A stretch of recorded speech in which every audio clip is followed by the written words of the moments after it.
On n'a pas foutu, bah ouais. Nous tu es rapide, il y a pena banoloba, ouais rapide, na sire, il y a pena banoloba, zo pena parole. On a solo ba bien. Na solo bango sincèrement parce que moi je connais le gars depuis. Ouais ramutu bako corrompre ka bongo ta. Bako ouais ramutu bako corrompre kaka à moins que mutu change. Dans la machine à voter. Merci dans le bagage. Non.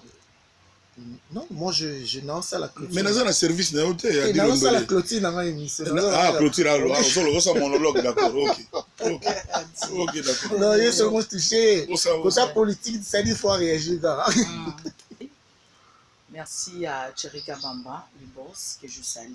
Coucou. Merci à Bandekonu Swatala. Cherika Bamba, oui. Palme Beach, oui, bien sûr. Boss, hein? Boss, hein? Bon, petit frère, Nanga Cherika. Tiens, un petit. Petit frère Nanga Cherika Bamba, mon grand frère, Nanga Pessi. Jeune Kabongo, on a bien jeune Kabongo. Et puis le gars, Mero Alia, on appelle ça Willy Moucheni Mbota trop.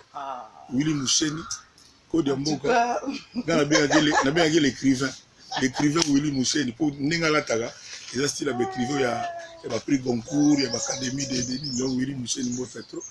Le gars, petit peu Alia, on a Pessi, Master LBL. Lui Blaise Londolenko Nyama.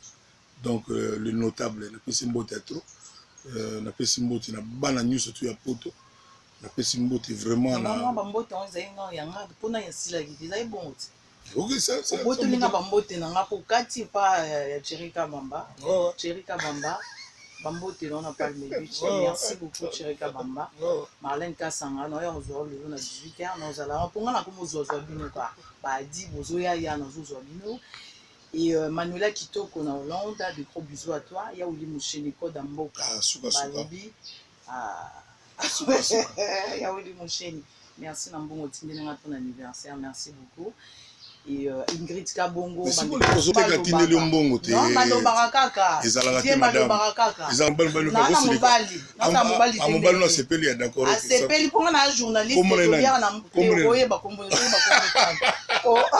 Mais bande vous tika na bien. Merci Nambongo. En tout cas, je pense